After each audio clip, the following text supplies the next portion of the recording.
Hello, everybody. Welcome to the R&R Show, episode 108. I'm Ruel. This is Chris. Hi. This is Ray. Hello, friends. How's it going?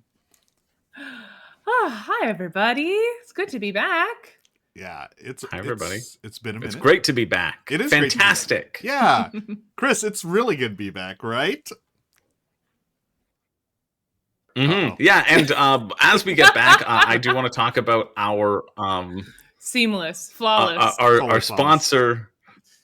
Our sponsor. Oh, we have a sponsor of the episode. Yeah, seamless. We've got great lead up, Ruel. You know, Wow. you set it up, and I knock it down. Yeah, You really pitched it to me with ease. That was fantastic. No, but this episode is sponsored by Box King.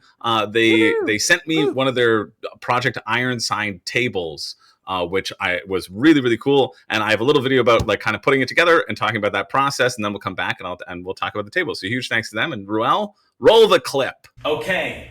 I've got myself a Box King table here, and I'm going to set it up. I'm going to do a little time lapse, and then I'm going to walk you through sort of the features of what makes this table a little bit different. Huge thank you to Box King for sponsoring the R&R show and sending this my way to check out. Let's start with this big boy.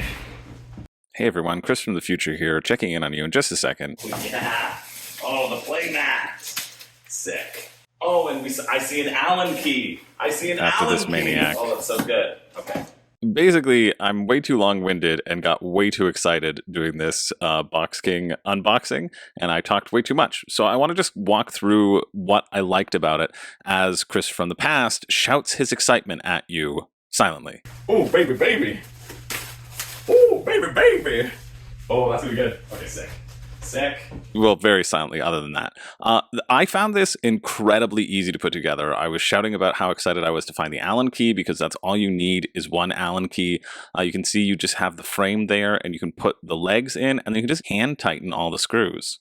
What's really nice is you can see that each table leg has these little nubbins. They go through here, and then you just put 4 screws on them. 1, 2, 3, 4. So that's what I'm about to do, and then you're going to do that also on the other side. It's really easy for it to line up, and then you can see that I was hand tightening most of it.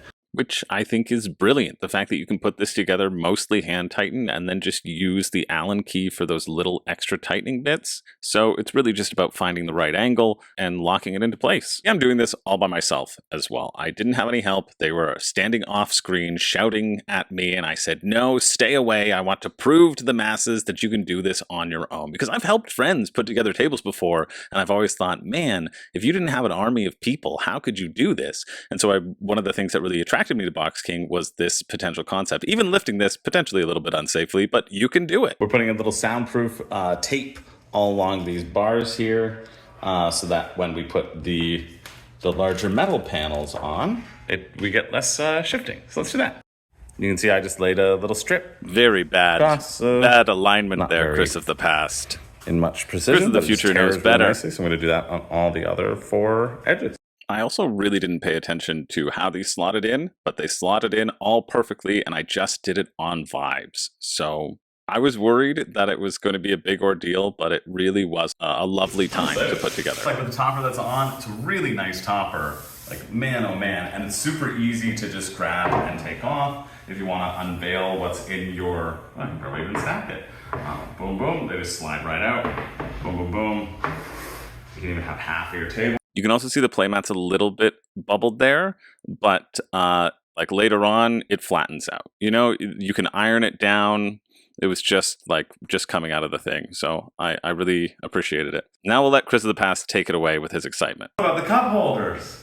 Well, yeah, you can get them too, and then they're super easy. It's like, you don't even need a rail system. It just like clips in and you can slide it all around, which I think is great. So I think we're gonna have ourselves a pretty friggin' fun time on this table. Thanks, Box King. Go get yourself one. Project Ironside. It's really nice. It was really easy to set up as well. Really solid. I like this topper a lot. Maybe I'll pour drinks all over it later and see what goes through. But it seems like it's sealed pretty nicely if you get it in the right spot. And just clipping it right in. Yeah, I mean, I'd play on top of the topper or not, but very excited to check it out and to really, really thankful for Project Ironside for sponsoring the R&R show. It's an awesome table. And I love affordable options, right? You can get this without the topper as well, and then it becomes one of the most affordable tables on the market as well. And so for me, as somebody who doesn't have a lot of money and may want to invest in a board game table down the line, it's cool having this as an option, not having to go for the $3,000 fully oak whatever ones, right? It's just a really nice, solid option for those who want a board game table that's affordable. All right. Thank you, Past Chris, for the... Thanks, Past Chris. Yeah, that was terrific. Wow, what a great table. Again, Box King Gaming is sponsoring this episode, friends. Be sure to click on the notes below to check out the link. And yeah, really cool breakdown of that table, Chris. And I love the fact that you can use an Allen key to put it all together. That's my type of construction right there, man. When I was unboxing it, I was just like, I was like, I'm going to do an unboxing video. And then I was like, oh no, I'm on contract. I don't have any tools. This video might stop as soon as it started. So my delight for finding the Allen key was legit finding the Allen key. Nice. And it is, you just figure out how to angle the screws in, you screw them. Yeah, Allen key, they had that little indent out. Yeah, it was really cool. And it was really cool to have a table and to experience being able to leave a game and go somewhere and come back and then finish the game. We did that a few times with rehearsal and with like shows and stuff, and that was a delight, and got more games to the table, which was great. And I love that it's sort of like, I love the sort of like inset thing, and then you could put the leaves on top of it so you can eat and pour drinks all over it and whatever you want to do, and then get back to the game later.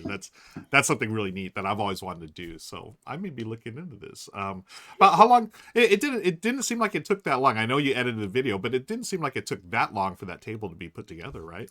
No, I imagine because I did some before. Did some in a gap between rehearsal, and then I did some afterwards. But I think altogether, I don't know, it was like an hour. Oh, wow. I'd say it's about an hour. Maybe it was an hour 20, but no more than that. And that's from amazing. Like opening everything up, screwing it all in, sticking it in, and like that's great. Really, really great. Cool. Yeah. All right. Well, again, thank you for sharing that, and thanks to Box King Gaming for taking care of us today. Folks, we got a great show today. We are going to be taking a look at our top 12 most anticipated Essen Spiel games. And I'm excited about this, as I am every year, because I get to talk about all these games I want that I'm not going to get until maybe next year, just because that's how it goes. I have yet to travel to Essen. It's still on my bucket list of things to do. But friends, if you're going to Essen, you can see Rahdo, Richard, and Jen there. They are on their way to Essen as we speak. Check out the videos and that they're dropping. They're making their way there with the doggos, and they would love to see you there. There will be more information coming, so stick around for that. I'm rambling on here. Ray, what's going on, my friend? What is new? What's going on? Oh, I don't know. I don't know what is going on. Yeah. We have a nor'easter right now. Anyone else at the East Coast right now? Oh. Godspeed. I hope we're doing all right. We got a lot of rain right now. Which has been kind of nice. So we say nor'easter, which typically means like me neither. Typically means snow. It typically means like fast, quick snowstorm in the Northeast, very northeast of us, to call it just the region. We call it nor'easters, but it's really early, and so it's just rain. So it's more like a tropical storm. I don't know why we're still calling it a nor'easter. Probably something to do with how it like forms. Okay. But I love the rain because it means I get to stay in and stay cozy and play games. It's like my favorite type of weather, because I feel like for people like us who have more indoor hobbies, I find that the rain takes away all the guilt.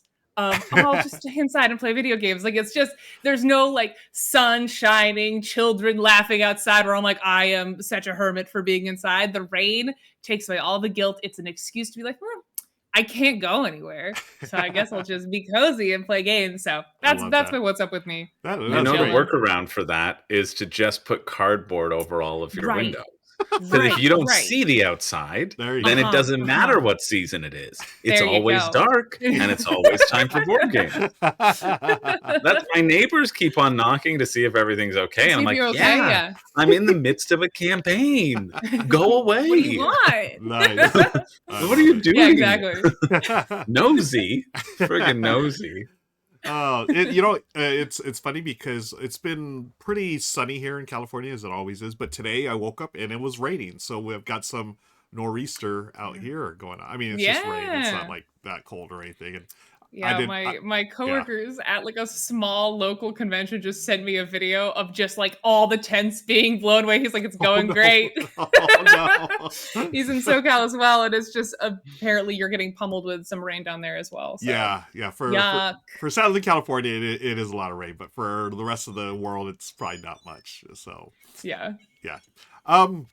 Wow. I don't know what else to say. I'm sort of caught here as I'm talking about Essen for folks who are going Let's to get Essen. into Essen. What are you excited about? Because Bloody Lion said, "Glad you guys did the research on Spiel, so we didn't have to listen." I looked at like the first 5 pages of BGG. There's so much. Essen is so overwhelming. With like Gen Con or PAX, I feel like I can like take an hour, look at all the games, and be like, I feel really good about these picks. Like these are the ones I really want to find. I feel good about the games I picked for Essen, but boy, I know we missed some great gems. So I'm really looking forward, because I know Bloody and Meryl, you guys are going to Essen. Oh, nice. Really looking forward to what y'all come out of that show with, because it's just, I've been once and I'm not going this year. It's such a labyrinth. It is so, I can't even, because Chris, you haven't been either, right? I haven't been, no. And you've never been to Gen Con either, right? So no, I've been to PAX. I can't even begin to describe what Essen feels like. It's so like it sounds awful. No, see, yes, but no. Like I like Gen Con. Gen Con's my sweet spot. Essen is like 6 Gen Cons combined, and they're in different rooms, so they're different halls. But there's like 5 or 6 halls, and each hall is like the size of a Gen Con. Oh, I'm fine with that. Divide it up into halls. Like, make sure that there's a person. Like, I just need a flow of people. Yeah. Because I go around, I carry my 4 cardboard walls wherever I go, and so I just need enough room for, like, I got my eye slit, and I just don't like when people bump my space. But it gives me a nice enclosed space. Mm-hmm. It's like those little offices that people go into, or they're trying to like sell as like portable offices. You remember seeing those? Yep. Yeah. So as long as I don't get jostled, then that's the thing for me. Yeah. There's always so much jostling at board game conventions. I'm glad they're cracking down on the board game backpack situation, because listen, I love a board game backpack. Yeah. I don't love a board game backpack in a crowd. It's like, I'm tall, so it doesn't really get me, but I have like shorter friends sometimes who are just getting like clotheslined constantly by board game backpack. So I'm glad. It's brutal. But people do walk around Essen with suitcases. That I noticed last year, which was like a thing to get around the like no backpack rule. I don't know if Essen has a no backpack rule, if it's just like a thing at Essen, but people bring suitcases with them. It's pretty legit. Are they the rolling? It's on the ground, at least it's not going to hit you in the face. Are they just carrying the suitcases, or are they like rolling them on? They're rolling them. They're rolling them. Yeah. Okay. Yeah. Wow.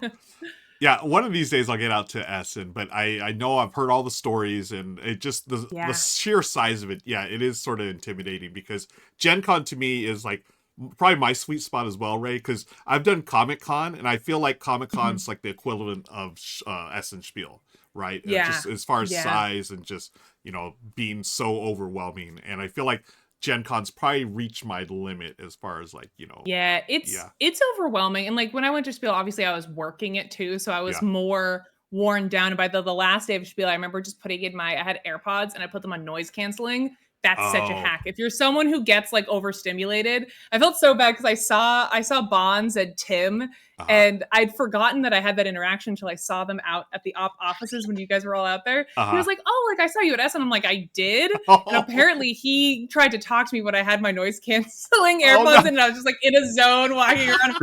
No memory of this, man. It was so nice because it brings everything to a more manageable volume. You obviously can't like talk to people or demo games like that, but if you want to just like walk around and like take it all in, big fan of noise canceling headphones. I'm gonna have to remember that for the next time I go to Comic Con, because this last Comic Con, nice. I mean, I was getting I only went one day Comic Con, and I saw as much as I could, but at the end of the day I was just worn out, and I feel like noise canceling headphones would definitely help me out. Just helps with like the overstimulation of a con. It can be a lot. Totally cool. According to Bloody Lion, they do say that Spiel does have a no backpack rule. I thought so. I didn't want to say it confidently because I couldn't remember, but yes, I think that's why the suitcases are a thing, to skirt that policy. Also, Handsome Jules, I hope you have a great time at Essen. They say they're going back for the first time since COVID. That's very exciting. Mm-hmm. Very cool. Yeah, nice to get back to it. Essen's a fun one. Yeah. Shout out to Rolling Reggie as well. Thanks for joining us, friend. Always good to see you.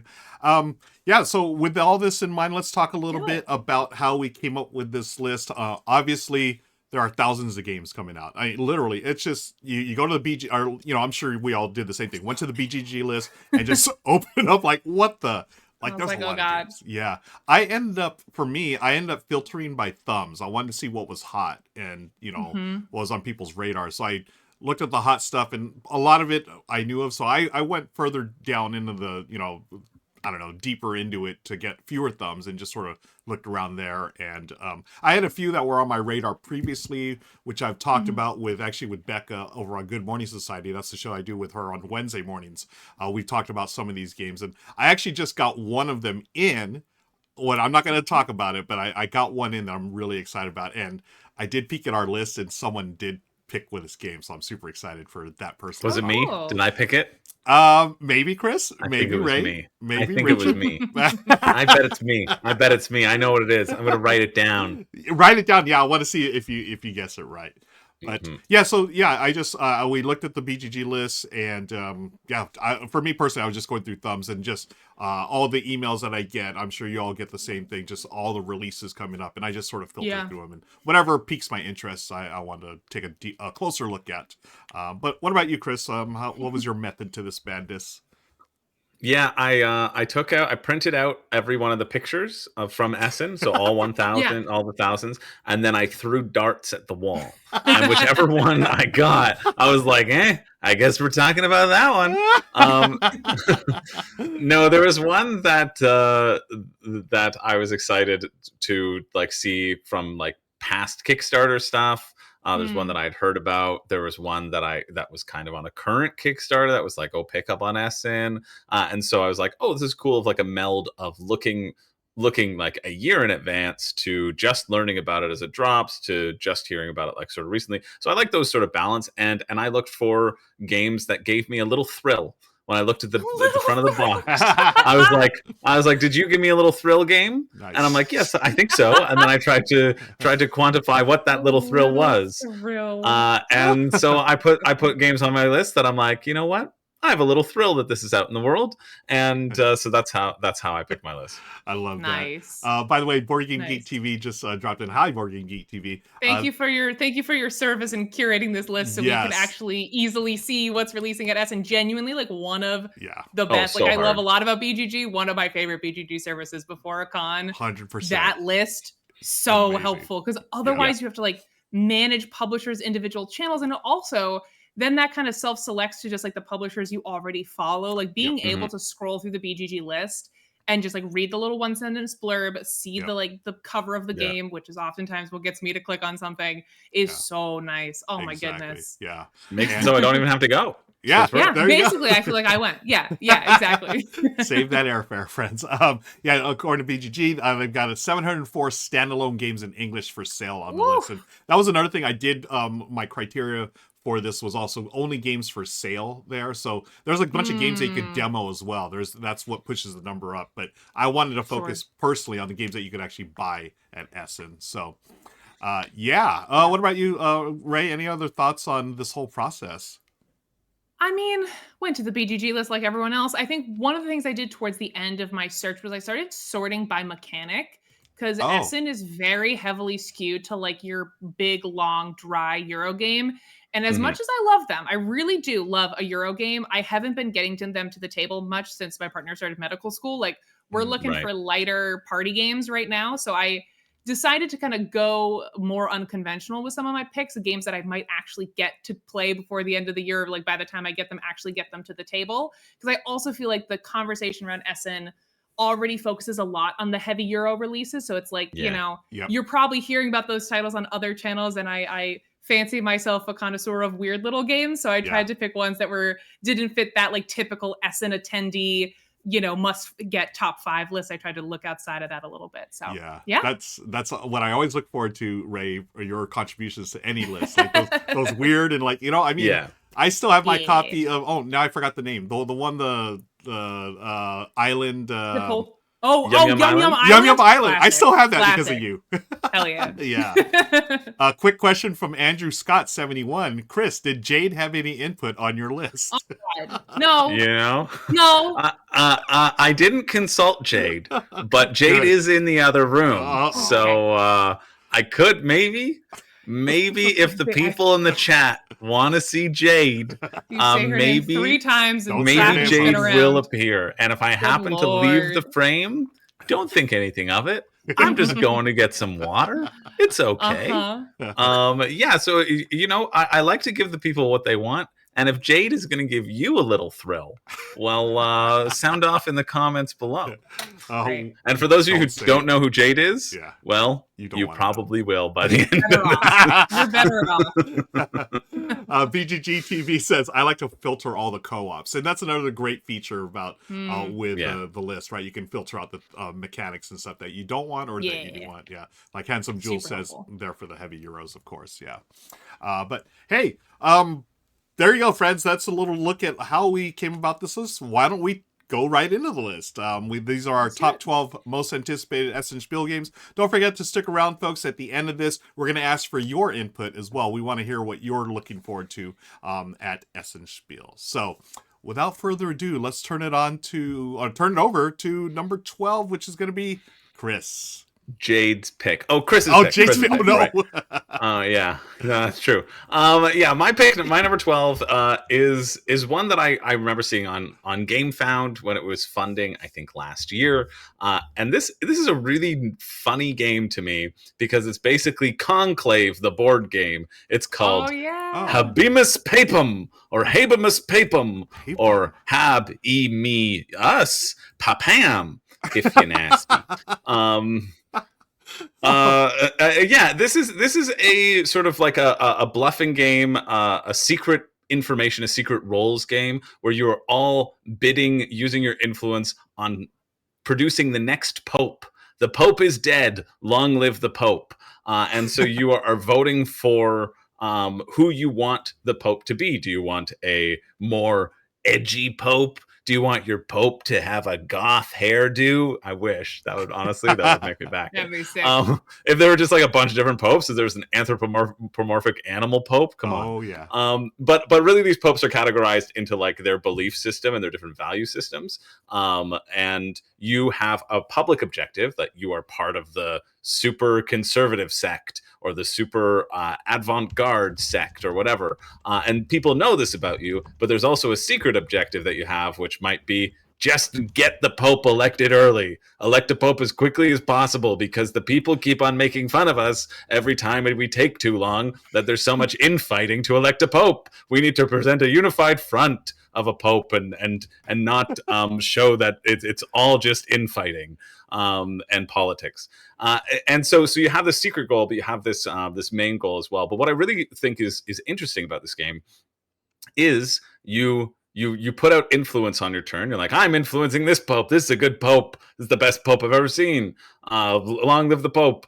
And you put out as much influence as you want. You have a secret amount of influence hidden behind a screen, but you're like, I'm putting out 5. There's more where that came from. I got tons of influence back here, and maybe you're bluffing, whatever. You also have like these action cards that you can play in lieu of influence or whatever that can do different things.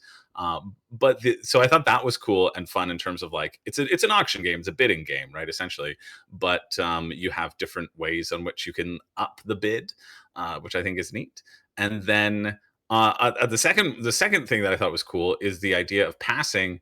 It's related to the number of players who need to pass into a row. So not everybody has to pass in a row. Mm-hmm. Just like a certain amount of people have to pass in a row. And I think that could potentially give some interesting, like to elect a pope, you only need to have 2/3 of the majority of influence that's out there. And so it is based upon what is currently on the board. And if everyone's like, yeah, that seems good to me. Like a pope could be elected in the first round, or a pope could be elected later, right? So that idea of like holding your cards close to the chest, trying to get things to happen, kind of going against yourself and whatever. I thought it was cool, and I also thought it was a very funny theme that I've never seen in a board gaming. It's like, let's all get together and elect a new pope. Yeah. I mean, come on, that's so funny. It's so funny to me. Just like, yeah, let's all do the infighting. Let's be as catty as we want to be. Let's push our Pope forward for no reason, and just be completely devoid of like anything about it, and just make it into this game. I think it's so good. I think it's so funny, and I think. Yeah. So that's why I wanted to put it on here. I was like, oh, that's coming out in Essen. Great, gives me a chance to talk about them. It gave me a little thrill, and and so that's why it's our number 12 on the list. Nice. I right when I saw this on the list, I was like, what the heck? And I clicked on it. I was like, okay, a game about the Pope. I've never played a game like this, this theme. So that immediately caught my eye, Chris. Yeah. And I mean, honestly, I don't play too many religious themed game, I guess, but especially not one where you're, electing the Pope. I mean, I guess I don't know if they have a deluxe edition where you could do like white smoke that comes out of is that how I don't know. Well, you bring that yourself. Oh, yeah, okay. It depends on the game group. Yeah. Yeah. No, I think it like religious games obviously feel like weird, but this is a theme that actually kind of makes sense with social deduction. I wasn't raised religious at all, so literally all I know about this process is from the movie Conclave. And it tracks. I feel like I can see it working well. The politics and the drama behind the scenes. I think it's an interesting idea, and I'm always down for social deduction games that do something a little different. Yeah, and that was funny to me. It was just like I have no idea what the process is of electing a pope, right? So I love the fact that maybe it is like social deduction in real life. They're all trying to figure watch this out. Conclave. Yeah, it is. I haven't watched Conclave, so I need to put that on the list. So yeah. Cool. And that's another reason why I love doing these lists, because I know that I'm always going to come across something from you all that I've never even heard of. So this game was out of left field for me. So great call, Chris. Now, Habemus, Papum, I'm assuming that's Latin. Any Latin? Okay, yeah. You could say it however you want with enough confidence, and I'd be like, yeah. Okay, there it is. It is Latin. Sure. You know the Montreal Canadiens are often called the Habs. Well, so are the Cardinals. For this, the reason. So like when I'm like, I'm hoping the Habs really like clinch it this week. If it's time to elect a new pope, people get really confused. Oh, no. So it's a bit of an inconvenience for me, but like whatever, you do what you can. I'm a Habs fan. Awesome. Yeah. Which one? I can't tell you. I'm not telling. Well done, Chris. I love we're tying election of the Pope to hockey. That was great. Let's move on to our number 11. I'm going to take this one. And this is a game that I had no idea existed, but I know about the designer. And this one popped up in my search on BGG. It's a game called Railway Boom. Let me go over here. Railway Boom. We got Board Game Ramblings showing us how to going over the game play right here. This is a game from Hisashi Hayashi. So if you don't know that name, friends, it is one of my favorite designers. He is the brains behind Yokohama, the recently nominated Bomb Busters, and I don't know if the Bomb Busters win. It won the Spiel, yeah. Mm-hmm. So, and also Trains, one of my favorite deck building games that I think Chris and I betcha, baby. Yeah, we share a love of that game. Also Metro X and an old school roll and write game called Rolling America. Hisashi, he's designed a lot of great games, and this one here caught my eye because number one, I love his game Trains, and this is a train game. This one is more of a resource management game, though. So it's 19th century Japan, and you've got competing railway lines between Shimbashi and Yokohama, and you are trying to spend your money in the most efficient way to improve your lines, get your lines out there onto the map, and then you use materials to make better trains, invest in the tech in order to improve those trains as well. And of course, those trains aren't going to push; they ain't going to push themselves. So you need to invest in coal as well to get those trains to move along. And yeah, it's got a little bit of an auction element, apparently. And I should note that this is a game that was released in 2022. And this new version, it's gorgeous. It has art by Ian O'Toole. So, big fan of his as well. And they've streamlined some of the things. So it's, I would say it's a medium weight Euro. And they've streamlined stuff from the original game to make it a little more manageable. Like the auctions are now open auctions, rather I believe they were closed auctions before, and then they changed some of the objectives as well. But I'm looking forward to this one because I love Hisashi's games, and this is our number 11, Railway Boom. Yeah, I have this one on my list. Oh, cool. On my list as well. Yeah, no, I'm excited for this one. I also really like the bidding mechanic in this, where I believe this has been done before, but I like the idea that the person who wins the bid pays, as does the second person, and then the third person pays like half of their bid. I think that's I think that's really cool. I do too. Mechanically, and also excited about the designer. Funny that 2 games back to back, you've got Bomb Busters and Railway Boom. I feel like implies that you're blowing up the railways, but you're not. Right. But yeah, I had this one on my list as well. Yeah, as you said that, I just realized the whole boom thing, I guess it means like a boom as far as like, oh, there's a bunch of them coming out now, not just blowing up. Yeah. But this looks sick. I didn't have that on my radar, but even just seeing the board, it gives me that little trains thrill. Yeah. So nothing gives you a little thrill like a train. Let me tell you. Nothing gives me a little thrill like Trains, the deck builder. That's right. And I can see like it's cool to see a designer work within like similar constraints and then apply it to different designs as well, which I think is neat. Yeah, definitely. Chris, I'm so glad we always talk about Trains, because I feel like that game is constantly like underrated or just not talked about enough. So, folks, if you want a little lighter experience as far as train games go, check out the game Trains, because it's literally Ticket to Ride meets Dominion on a board game. But yeah. Anyways, 11, Railway Boom. Let's move on to number 10, Ray, which you've got this time. All right. For number 10, we have a game called Farmhand. Yeah. It's actually very timely, because next week we're going to be talking about, I believe, Trick Takers. And this is a spin on like the classic Trick Taker, Oh Hell or Wizard, which is where, you're bidding on how many tricks you think you can take, and you're trying to hit your bid to get points. But this does a couple of very interesting things. So first and foremost, it's got open information, which I don't know that I've ever seen in like a non-cooperative trick taker, which I think is so cool. And the way it does it is you have a hand of cards. Obviously, you've got suits and numbers, but the suit is visible on the back. So everyone can see what suits everyone has. There is no trump suit, but the different colors of suits have different ranges of numbers. So like the blue suit has got like 1 through 12, and then the orange suit's got like 6 through 12. So, if they've got a lot of oranges, their likelihood of having higher cards is higher. I don't know if it's going to be too brain burny, but from the couple of preview videos I've watched, people seem to like it. It seems to work. So I'm going to take their word on it. I'm excited to try it. I come from a very big trick taking Oh Hell family. So I think this will break. I love bringing home weird little trick takers to break my card playing family's brains. It's very fun. Yeah. So that's like the shtick behind this. There's also, it's a must follow trick taker, which means that the suit that's led is what everyone has to play. However, the winner is just the highest number regardless of suit, which I also think is very interesting. Yeah. I think that's going to change how you like bleed out suits and stuff. And then also, if 2 of the same number are played, they cancel out. So there's a lot going on, but it feels relatively elegant. One of my pet peeves with the trick-taking boom is that I felt like people started just doing complexity for complexity's sake. And I think trick takers, like an Oh Hell at its core, is a great base. And sometimes I feel like we do too much, and then it makes the game really hard to get to the table unless you're playing with people who really know trick takers.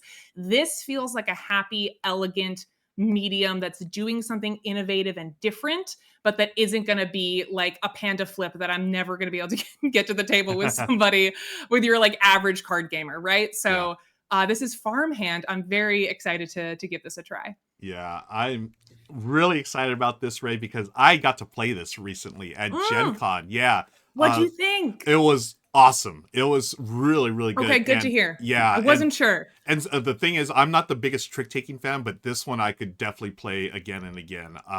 Cool. I stay with a couple, my friends, Kelly and Aaron, at Gen Con. They live in Indianapolis, and I stay with them, and this is one of the games they had. I was like, I've never heard of this, and it's like, let's play. And it was terrific. Oh, maybe it's not releasing at Essen? Did I get it wrong? It is released in Essen. I think they kickstarted it. Yeah, they kickstarted it. Okay. Knowing Kelly and Aaron, they might have mushy, right? With like releasing with it. Kickstarters, like what's considered the release date. Okay. Yeah, all right. yeah. Well, but it lead anyone astray. you were so right. It is Habemus a fantastic Papum game. may not be releasing at Essen. You know what I mean? But like, it could be delivered. Who Great. knows? Great. But it was on the list, so I talked about it. So I think you're fine. Yeah. No, this one, I believe it is a Essen release. They just happen to get an early copy, I think, through crowdfunding. But it is terrific, and I definitely recommend this. I want to try to find a copy for myself as well, because it is good. Ray, it was really good. I'm glad to hear that. Yeah. It's a good pick then. Cool. Yeah, it sounds really cool. I like the little tweaks on it. I think you're exactly right. People add in so much complexity for complexity's sake. For that, another game that does use the color on the back though is a game called Power Vacuum, which I might have talked about. Wanting to play that. Yeah. It's fun. It's really fun. But I think on my to play list for a long time. That might also add in there are elements to it where it does feel a bit like complexity for complexity's sake. I personally like that complexity that Power Vacuum adds in, but there's this other like sort of power system where the thing that you're bidding on secretly, and then you can bid openly to people is who's going to have the most power at the end of the thing. So every turn you win, like if you win, you get to keep cards or whatever, but you also get to manipulate the flow of power. And so like you're moving power from one section to another, and that's like the thing that you're interacting with. And then there's one trump suit that there are like 4 black cards, but they're secret. They're spies, so it looks like a red card on the outside. Yeah, that has. Which seems, I've been intrigued by Power Vacuum for a while, but that's exactly what I was worried about. Was like the special powers and anything that's like that adds an extra complexity. Not that I don't like it, I just feel like it then makes it harder to get to the table. But it's definitely harder to get to the table because of it, and so I think Farmhand looks like it will streamline that and be like much more accessible. So that's exciting. Yeah. Although I like the theme of Power Vacuum more. Aren't they like all anthropomorphic vacuums? Yeah, they're like coasters, they're appliances. You're competing to be the supreme appliance. Dictators as vacuums or something. You're like a blender, or you're like a toaster, or like you're something. Yeah. I think that's cute. Hilarious. It's a cute play on words, but Love it. Cool. All right, number 10, Farmhand. Thank you, Ray. Why don't we go to number 9? It's Richard's turn. Richard, what do you got for us? Hey gang, it's good to be back. Essen Spiel is always a very exciting time, and man, you guys surprised me a lot with your list, which we're about to get to. But first of all, I have to let folks know that Jen and I are going to be at Essen Spiel this year. For the first time, I think, in almost a decade. We're in the Netherlands right now, and what's the name of this town? It starts with a Z, we don't remember, but we're walking through the medieval district to go over to that up there. But in a few days, we will be at the show. And if you would like to swing by and say hi, there is a way you can find us every single day, Thursday, Friday, Saturday, and Sunday. From 3 p.m. to 3:30 p.m., we're going to be hanging out in Hall 8. I'm going to put up a map right now on screen that should show Hall 8, where we will be standing. It'll be over on the west side of Hall 8, between the 2 entrances to Hall 7. We will be there every day for a half an hour, and that lady over there will be selling her glassworks. So if you've ever wanted to get some gamer glass made by her, this will be the time to do it. And also, for the first 12 purchases she has every day, we will throw in a limited edition Rahdo Runs Through Everdell exclusive card. Oh, this is the only way you can get this in the world, is by swinging by and saying hi, or going to her Etsy shop. Although her Etsy shop is closed at the moment because we're on the road and all that. But anyway, those are our plans for Essen Spiel. But what games are we going to be getting? Well, first of all, Chris, it's a 3-player minimum game, so even though I'm very interested in, Habemus Papum, it's not going to work for me. Doesn't work for 2. Ruel, Railway Boom. I actually have a copy of this at home. I should have brought it with me on the road, but I had very limited storage space, and it was a tough choice between that and Ants. Ants is fantastic. But I probably should have gotten my hands on this too. Tell me, why is this such a big deal? Why are so many people raving about it? It's just a train game, right? I don't know. And then Ray, Farmhand. I know this is a very good trick taker because Amy and Maggie were very, very keen on it when they covered it for the channel. So excellent choice there. Now we move on to number 9 on our list, which I'm very excited about. It is Keyside, which I think is the first time ever that designer Richard Brees of the Keydom series, including, Keyflower, one of my favorite games of all time. This is the first time he has ever collaborated with Dave Turczi, the modern design superstar, and they are making something, in the Kingdom universe that looks very, very cool. Your ships move around, clockwise around, they jump off board, they gather resources, they jump back on the board. I believe there's a lot of entwined stuff that players can work on together. I don't know much about it. I don't need to know much about it. I'm always up for a new key-themed game, but then when he teams up with one of the best designers working today, that's going to be something very special, which is why Keyside comes in at number 9. And now I'm going to throw back to you, and maybe for the next one, I will have made it over there, although it seems to have disappeared in the fog now. All right, back to y'all. All right, thank you, Richard. And as always, nice to see Richard out and about in the out about, doesn't even know where he is. like asking some random person on the street, "Hey, where are we right now? Where am I? What dad somewhere. Is this? It's Europe. It's amazing." Oh man, I have to admit, I've never played one of the Keyflower games. I've not played any of those series, but I haven't either. I've heard nothing but great things about them. They're great. Yeah, Keyflower is amazing. It's a worker placement series. Is that correct, Chris? Do you know? Do you remember? Yeah, they all have different twists on it. They all kind of deal with pastoral settings where you're building up a farmland or a side. I've played Key Harvest and I've played Keyflower. Keyflower is in my top 20 games. Like Richard and I agree wholeheartedly on our love for Keyflower. Wow. It's awesome because there's like sweet bidding to it. Key Harvest has to deal more with tiles as they go through. And I remember Keyside, now that Richard was talking about it, when it was on crowdfunding, which is surprising because a lot of the key games haven't been, but they tried doing it on crowdfunding this time around. Mm-hmm. And there is like this cycle around where you're picking up these little tiles and then adding them in. And so there's more of a rondelle aspect to this one. Okay. But I think the two, Key Harvest was a lot of fun. Keyflower, I love. I have full faith in any of the key games. I've heard really good things about Key Party. My friends were telling me I should come over and have a key party with them later. And I didn't know. And they said it was a good time, and I was like, okay, I can bring Keyflower too. And they're like, don't have to worry about that. I can't have key parties. Yeah. So I think, like, I don't know. I've heard that's a good one. I haven't experienced it yet myself, but I'm looking forward to it when it happens. We go, yeah. So I keep on, my friends, they keep pushing me. They say, and it's a big group game too. Okay, everyone's doing it. Yeah. Yeah. There's like, you can like the upper limit on the number of players is very high. And so I'm like, that always excites me. I like getting people involved, right? It's definitely not a solo game. I'm not as much of a solo player. So I'm like really into, just everybody having a good time. Yeah. So Keyside also seems like it probably would be up there. Yeah. All right. Yeah. I'm surprised. Yeah. I've heard buzz about all of them. I have too. And with that in mind, why don't we move right along, Chris, to our number 8 on the list. I'm going to turn it back to you, my friend. Well, here's something that you can only do with 2 players. A little less exciting. But this is White Castle Duel. This was my guess that I thought you received, Ruel. You can tell me if I was right or wrong. You were right. Hey, there we go. Nice job, Chris. Yeah. But I'm quite excited about this because I got to see the box at World Series of Board Gaming.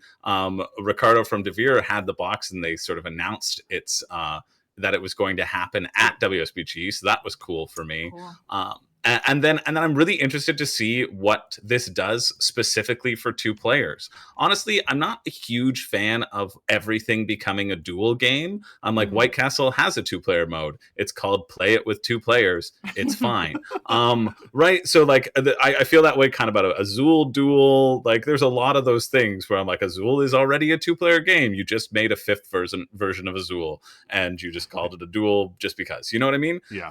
And so I don't know about this, but this still really piques my interest because I do like White Castle a lot at the 3 to 4 level, and I like it at 2 players as well. But the distinct difference of White Castle from 3 to 4 is you can stack the dice on top of each other, and I even see some stacking in that photo there, right, of like being able to stack on top of each other, and I miss that aspect of it when I play White Castle with 2 players, because each spot can only have room for 1 dice. And so I think I'm interested to see how this shifts. how this idea is sort of evolve. And I think one of the complaints or criticisms about matcha was that White Castle is so perfect as it is. Like it is so tightly optimized, and so you add in a whole new level, and there's still like it's just a whole new thing to optimize. But I think people's main thing were like, yeah, but like White Castle's so good on its own. Why do I need this extra thing that I can optimize? And so I think I'm hopeful that White Castle Duel will kind of provide that twist, right? The lessons that they've learned through that matcha optimization, I'm hopeful will be applied in this aspect as well. So I'm really interested to see like how this hits, how people react to it. I'm a big fan of White Castle and Red Cathedral. I think DeVere is just friggin' top notch. Agreed. But Red Cathedral and White Castle, I go back and forth on them every time. I'm like, I like this one better. And then I play the other one. I'm like, I think I like this one better. And that's my constant like battle between the two. Yeah. But yeah, I really like both of them. And I'm excited to see, I am willing to give the benefit of the doubt of like the Duel extension to White Castle, just because I hope it shakes up what the 2-player version doesn't get to quite capture, that's missing from like a 4-player version in like little minute details. The optimization is still like the same, but I'm interested to see the new twist on what I think is already a very fun feeling and system. And yeah, getting there. Optimize. Well done, Jeremiah. There you go, Jeremiah Bob. Yeah. I heard a giggle from Ray, and I was like, I better check the chat. Yeah, no, that was good, Jeremiah. That was a good comment. Nice. No, I think the whole every game needs a duel thing is interesting. I think sometimes it suffers from the expectations of the original game, and I think coming from just like the publisher side of stuff, a lot of times, and I don't work for DeVere, I don't know their mindset, but a lot of it is to kind of capitalize on the branding, already successful game while also kind of doing something new. Like someone in chat said, Sean Mark says, this sounds like a unique game that isn't really White Castle. I think it's a marketing conundrum, right? Because you get that name recognition that gets a lot of people in the door, but then you have sometimes, mismatched expectations, right? Like Seven Wonders Duel is like a totally different, like sure, the cards are like, the resource symbols look the same, but like mechanically the game is completely different, right? And I remember the first time I played it, I was like, what is this? This doesn't feel like I'm not picking and passing and drafting. It's not Seven Wonders if I'm not picking and passing and drafting. Like what, it felt weird, but I think it's an expectation thing that can be a blessing and a curse. And I think the more you can go into a duel experience, a devoid of the original, the better you might enjoy it. It can be tricky. Yeah, great points. Yeah. Just watching the preview, and I haven't unboxed my game yet, but just noticing right off the bat, there are no dice in this. So that immediately, like, there are no dice. Yeah, what's different about this? So looking forward to actually playing it. Hopefully you can get into the table this weekend, but we shall see. Nice choice, Chris. White Castle Duel at number 8. Number 8. Yeah, let's move on to number 7. That's me. All right. I picked a game called Abroad, and this one got me, again, just on the theme alone. It is a game about travel. You are traveling to Europe, and I like this game, or I liked the game last year, or was it the year before, called Let's Go to Japan. So this sort of reminded me of it. It's a hand management game, but in this one, you're going to have to manage some income as well. So you're going to start with a hand of 7 location cards, and then your postcard that you get, that is going to be your end game scoring. So I thought that was a little clever bit there. As you can see here, very brightly colored map of Europe. It's a 4-round game. You have 7 days per round, and each round you are going to either write about the location, rest there, plan on things to do, or carry out an activity, and then after those 4 rounds, that are 7 days in each round, so it's basically a month-long trip, you're going to see if you scored your goals on your postcard, which are main goals and secondary goals. So you're going to have a chance to, try to get the big points, or you're going to go safe and sound with the these smaller goals. I'm going to fast forward to the video a little here. This is what reminded me of Let's Go to Japan, just the way the iconography is set up, and it's almost like you're setting up like that agenda, but in this case, you're actually also moving along an actual map. So I believe there's some area control here as well, rather than Let's Go to Japan's just strictly tableau building. But I love Let's Go to Japan so much that any kind of like travel game will get me now, and this one definitely got me with the theme abroad, and looking forward to this one as well. Yeah, travel's a fun theme. I really do like it, and I feel like we don't get a lot of like super brightly colored ones. I feel like they tend to be more like pastel and a little bit more like let's go to Japan. So this is pretty just on the visuals alone. Yeah, definitely. I feel like travel often screams like route planning in terms of mechanisms for me. Yes, you're right. And so I'm always interested when it's not that, right? As well as in terms of like set collection for let's go to Japan. Like it seems like with this as well. Yeah. Sean in the comments was saying, shocked we don't have a let's go to some other country yet. It's this. Let's go abroad. And actually there is a new one in the series called Let's Go to Paris. So that'll be coming out real soon. Yeah. Nice. So that is the next one in the series.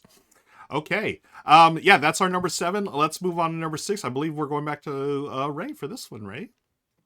All right. There is a new game coming out from one of my all-time favorite publishers. And it's also one of my favorite mechanisms that this publisher does, which means there's a new Oink dexterity game coming out. And I am very, very excited. Listen, Drapulter was my game of the year in 2023. Yeah. I have to get Pickin' Packers, which is our number 6. Yes. So Pickin' Packers, you're going to play as drones delivering presents, right?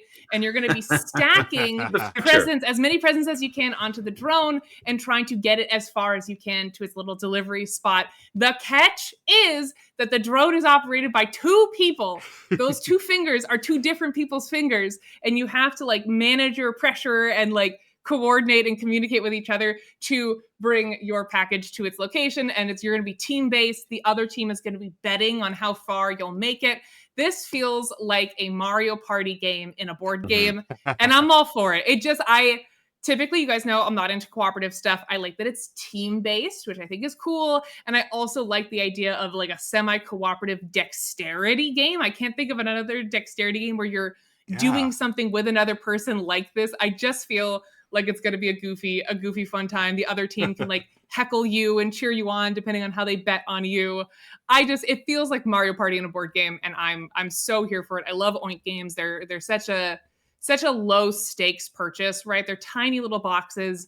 They look all cute next to each other. I will always get an Oink release. So this is Pickin' Packers, our number 6. Yeah, I'm so glad you put this on the list, Ray. I found out about this a couple of months ago, and Beck and I talked about it on Good Morning Society. We're the same way. I can't think of any other game where it's a cooperative or semi-cooperative dexterity game. I love that because you can yell at the other person. It's so fun because typically it's a lot of pressure on one person. I love the idea of 2 teammates crashing out at each other because they're unable to coordinate it. I just think that sounds so fun. Yeah. It's like when you try to play Mario Kart or whatever, where one person has, I don't know if you've ever done this, where one person has the left side of the control and the other person has the right. I love stuff like that, weird. That's what my siblings and I used to play because there's too many of us and not enough. You can only play it with 4. So some of us would pair up like that. It just feels reminiscent of that sort of team-based goofiness. So I'm very excited. Yeah. Now, I heard that Amazon had commissioned Oink, and they're using this as their tester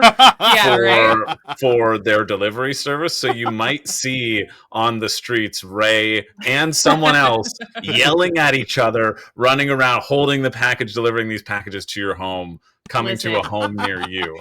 That's what I have heard. That's what I've heard. It's not been confirmed. It's not confirmed. Not confirmed there's yet. Yelling. Now it makes more sense. I've said it before and I'll say it again. Yelling is my favorite mechanic. If there's an opportunity to playfully yell at my friends, I'm all for it. Yeah. This is a fantastic choice. I cannot wait to pick up a copy of this. Well done. Okay. Yeah. That's our number 6. Have you played, just before we go on to Richard, have you played the game Ubibo, Ray? Have you heard of this game? So Ubibo is it's a co-op game. It's dexterity. But you have one finger and there's a stick, and then you flip over a card and you see who you have to stick it to. Stick game. Yeah, around the table and around the player. And so I might be okay, I drew Ruel. And so with this finger, now we gotta create a stick finger. And so you get this whole mash of things of people being awesome. Okay, we got to shift this around, and you just got to get through all the sticks. That's kind of what it reminds me of. Yeah. That feels like a Survivor challenge somehow. I love that. Well, I was gonna say you pick and pack or whatever it's called. What's it called? Pick and Pick and pack. pack. Yeah, pick and packers. Pick and packers. Yeah. It is that survivor challenge of like where you Yeah. have they have the strings and you're stacking the blocks on that thing in the center and you have to keep it Mhm. taut. Like it's 100% a survivor challenge. Okay. Bloody Lion says, "Oh no, I remember Ray's stick game from last year. I played one game with Bloody at Essen last year, and it was what's it called? Stick collection. I got a lot of stick based games. We'll talk about stick collection later. But listen, love it. Nice. All right, that was our number 6. Let's move on to number 5. We're bringing it back to Richard. Let's see where he's at. Okay, the name. Okay, the name of the town is Zutphen. I just saw it on a sign right over there. A sign that was pointing right up to that cool thing right there. And over there is our ultimate goal. Although just this place we're in right now is absolutely stunning and delightful and charming. Even if we didn't get any sun today, that's okay. We're having a great time. I was just setting up to film and I don't see where Jen has gone to. That's gonna be a problem. Fortunately, we track each other on Google Maps because we're a modern couple. But anyway, that's neither here nor there. We're moving on. Chris, number 8, White Castle Duel. Good choice, sir. I can confirm it is excellent. Absolutely fantastic. Not quite as high ranking as the original White Castle, but it's really its own beast. Really, really sharp design. It's a potential top 10 of the year for me. I think it's like my 5th highest ranked game so far that I've played this year. So a good choice. And Ruel, Abroad. This one looks really nice too. Jen was a huge, this lady's alarm. I'm gonna have to walk away from that car because that just keeps happening. Sorry, what were we just talking about? Oh, right, Abroad. Jen was a huge fan of Landmarks, which I believe is from the same design duo. So this one could be very, very cool indeed. And Ray, Pickin' Packers. I looked at this briefly this morning and my main thought is, why don't they support 2 players? I would think they could. I mean, it seems like such a really cool idea at the heart of it. Dexterity games, why wouldn't it work for 2? Alrighty, somebody else is coming that's very, very loud. I'm just gonna walk very, very quickly away from some gigantic thing. Oh, and I see Jen off in the distance. So we are heading in the right direction to talk about number 5 on our combined list, Animal Rescue Team. And folks, I'm very excited about this one because it is co-designed by Matt Leacock, the creator of Pandemic and so many other great games. And this is a spiritual sequel, I believe, to one of his lesser known co-op games, Thunderbirds, which I thought was fantastic. I was very impressed by it. And I only ever got to play a prototype, a really ugly prototype. I never actually got to see the final version of the game, but I was always really impressed by it. And I didn't realize at the time just how much I would eventually fall in love with conveyor belt gameplay, which is what that game, oh, I gotta get out of the way. There is a car coming. This is an active road I'm in the middle of. Silly me. Still heading towards Jen. So, conveyor belt gameplay is my favorite mechanism of all time. This is a really cool one where all the dangers that we're trying to overcome are on a conveyor belt, so we've got strict time limits and all of that, and we're rescuing animals. So what's not to love? This seems like it's made for me and Jen, which is why I had to put it at the number 5 spot on our combined list, Animal Rescue Team. Okay, back to y'all. Okay, Richard, I'm glad you survived that. You're just like that walking around the was- middle of the street. Is that? I just love how everyone's staring at him too. Like I he's know. just getting looks. The fun Brilliant. part of watching that video is watching everyone in the background be like, "What is this strange man? Doing?" Oh, I Yeah. love that. It's fantastic. I think we said it a little bit ago when he was outside the washrooms on a boat. I think we said keep doing it, Richard. That's what the people want. We don't want to Okay. see you in the car. We do No, want to see the that's boring. locations. Where That's can you be expected. next? On the top of a tower? Let's go. Give us the architecture. We Yes. love to see it. We love to see it. I I'm had never obsessed. played Thunderbirds before, but I am interested in Animal Rescue Team. I should totally put this out there, though. I am a part of the ownership team of Play to Z Games, which this game is being published by, and that's why it didn't make my list. But yes, I'm gled Richard brought it up. Sweet. It does look really cool, and I'm looking forward to it. But yeah, that's our Richard's number 5. Let us continue, friends. We've got a bunch more games to talk about. bringing it back to Chris for the next one, number 4. Well, my game that I'm looking forward to now in Essen, this is actually, I'm going to change my pick. It's going to be Where's Jen? That's my new favorite. That's my new favorite game. First, he didn't know where he was. Then he lost his wife. Find Richard's wife. Where's Jen? The wild, incredible adventure for Rahdo to find his wife. Rahdo can get the licensing rights on it. You got to move around. It's somewhat of a pick up and deliver, but it's more route planning as you travel all across Europe. It's like very much Where in the World is Carmen Sandiego, right? But it is Where in the World. James beat you to it. Yeah, We're in the World. Yeah, James hit it right as I was saying it. Yeah, Jen and Rahdo. Nice one, James. It's just like trying to say that Latin name.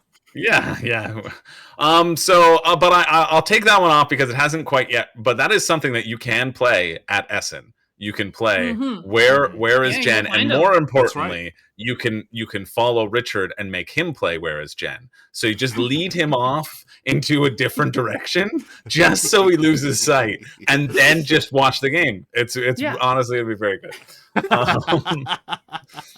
But for me, I want to honor a designer that I really like, and I'm very excited. I'm always excited when I see this designer has put out a new game.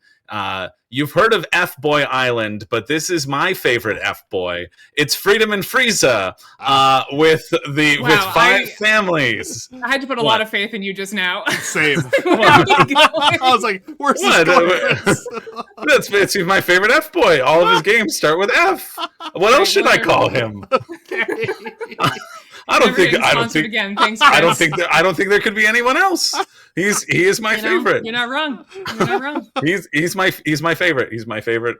He should have a whole island. But in this, you're dealing with the island of, I don't know, presumably Manhattan. It's a mob game. It's a take on mobsters and that style. It seems very, very easy. This sort of area control and bidding style game. This was recently just on crowdfunding, and then I saw Queen Games be like, "Come pick it up at Essen." I was like, "Wow, this is already made." So they're just doing this as like a little pre-order crowdfunding thing. And I looked through it. I thought it looked really fun. I really like Freedom and Frieza's stuff. You're basically bidding on these cards where if I have one person on it, you have to put 2 people on it. You have to put 3 people on it to get the card, and then you own that section of a district in Manhattan, and they're like each district has like 3 sections, so you're ultimately vying for total control of that district. So not only do you have to beat people on the cards, but you have to pay attention to how other people haven't been beaten on the cards, and these cards also determine the amount of income that you're going to get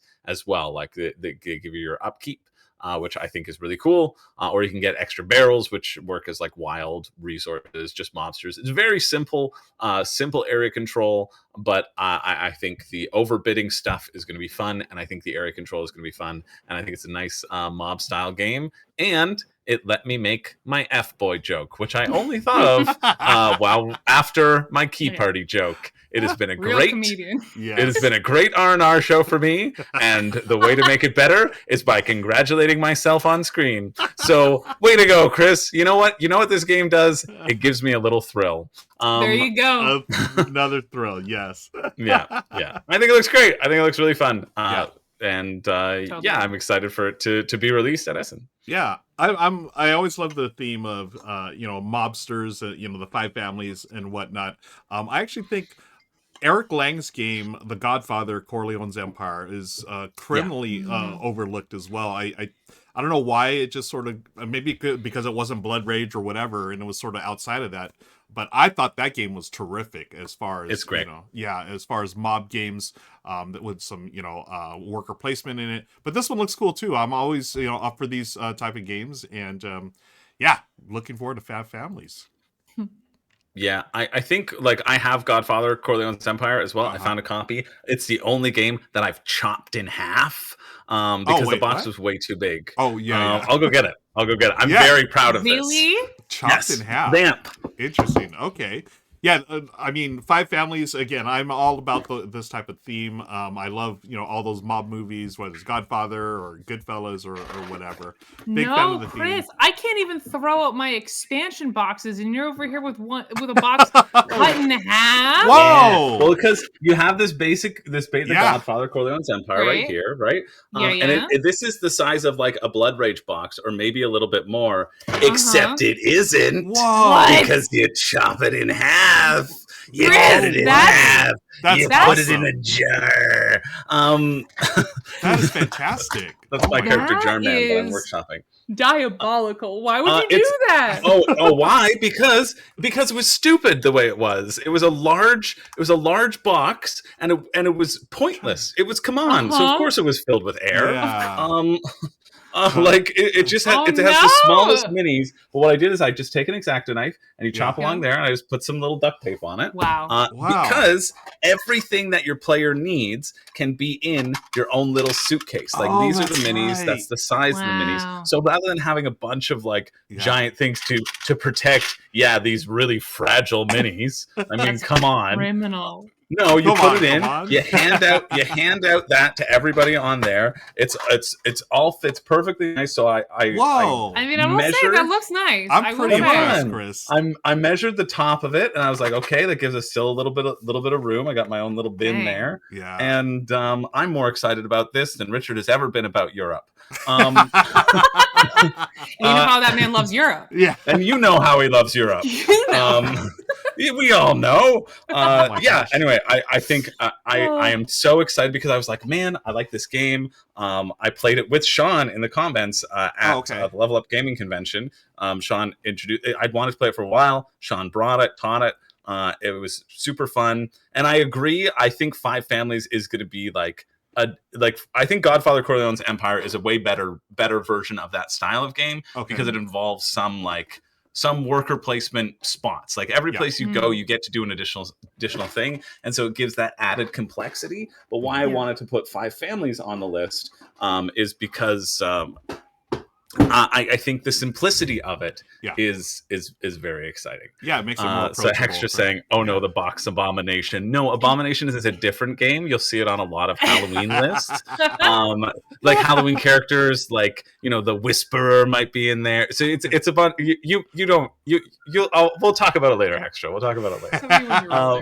My mind has been totally blown by that box. I can't even. I feel like you've exited the Matrix or something. Like we're all living in our little boxes of you just cut it in half.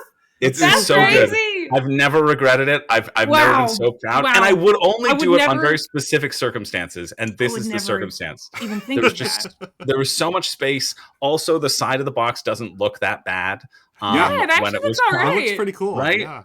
It looks okay. So that was it was because I wanted to put it on this shelf, and I literally didn't have room for this size. I had room for this size, and I was like, you know what? I think I can make it this size. And so if it fits, if it doesn't fit, chop it in half. That's how you can keep more games in your collection when you're running out of space. That is so awesome. Well done, Chris. Yeah. All right. So number 4, Five Families. Jeremiah, the Godfather. The Godfather. Yeah. You get the picture. The Godfather. Is that what it says? The Godfather. That's awesome. Perfect. You get Jeremiah. the picture. Yeah. Anyway, I think Five Families is also going to be good because it is like a simpler version of this. But I will admit, it is my love for Corleone's Empire that definitely helped put it higher on my list for sure. Right on. Cool. Yeah. And I'm inspired, Chris. I may have to take another look at my copy of Corleone's Empire and bust out an X-Acto knife as well. I'll let you know. Yeah, chop it in half. All right. Let's move on to number 3. We've got a couple of games left on our list. These are the most anticipated for Essen Spiel. Number 3 is going to be me, and I picked a game called Pulitzer. I loved a game that came out a few years ago called Watergate, and just that whole 70s political intrigue with investigative journalism. Apparently that's my jam because this one spoke to me because it's, again, based in 70s investigative journalism. But this right here caught my eye. This is one of the player boards, And it What's reminded that? me of, where did it go? Did we pass it up? It reminded me of that meme where like they're trying to do, like one guy's trying to show like all Oh, the Charlie? Charlie, Yeah, yeah. yeah, Always Charlie Sunny. from Yeah. Always Yeah. Sunny, yeah. Yeah, so that's what it reminded me of. In this game, you're using that board to hide your journalists because you're doing investigations, right? And you're trying to get out there, finding evidence and resolving the evidence that you get, and you're working with other folks in there trying to get all the evidence in order to bust the big or break the big story. And you're going to hide your journalists different parts of the board, and that's what that player board was used. And then simultaneously you're going to start flipping over journalists and show their values, because it is an area majority or area control game. So you're going to be, I have more, journalists here, so I'm going to get this, or you have more there, you're going to get that. So each evidence that produced, there it is, there's Charlie. Each evidence produced is going to get you closer to gaining that Pulitzer Prize. And after you go along, I forgot how many rounds, 8 rounds. After 8 rounds, you're going to find out, you're going to figure out who has the most points, and they will win the coveted award for Pulitzer. I don't know. It's just that board got me. It seems like, I don't know, more like a more advanced version of what's that game? Battleship, maybe? Like, you sunk my battleship. Like you're like literally putting your players using this board. I love that. And the theme, again, I loved Watergate. It has a similar theme to that, but this actually has the whole spatial, like, you need to find out exactly where I am on the board. Whereas Watergate was like set collection, hand management, events and stuff. So I don't know. I'm looking forward to it. I have no idea if it'll be my jam, really, but I love the theme. The designers David Vaccaro, who I've never heard of before, but definitely piqued my interest, and that's why it's our number 3 on most anticipated games, Pulitzer. That's the cool. coolest thing I've ever seen. I love that. Visually, that's so cool. The red string board? Yeah. That's sick. That looks so cool. Yeah. I'm sort of blown away. I was like, this reminds me of a meme. That was the first thing. But then as I dove in, I was like, okay, this sounds sort of cool. Trying to, uncover where these things are. Sort of a hidden information type game. But yeah, that's gorgeous. It does. Yeah, it looks like a gorgeous game. Looks like a lot of fun too. What a cool idea. Yeah. Anything with that toy factor is just like, come on, it sells for a reason, because it is just fun to interact with, right? Absolutely. That can overshadow and make up for even poor mechanics. Even if the game isn't that good, you're like, yeah, but I like doing this. But I like this. I get to do that. So, Totally. All right, so that's number 3. Let's move on to number 2, and we're going to turn it back to Ray. All right, so number 2, we have a very thematically appropriate pick for this time of year.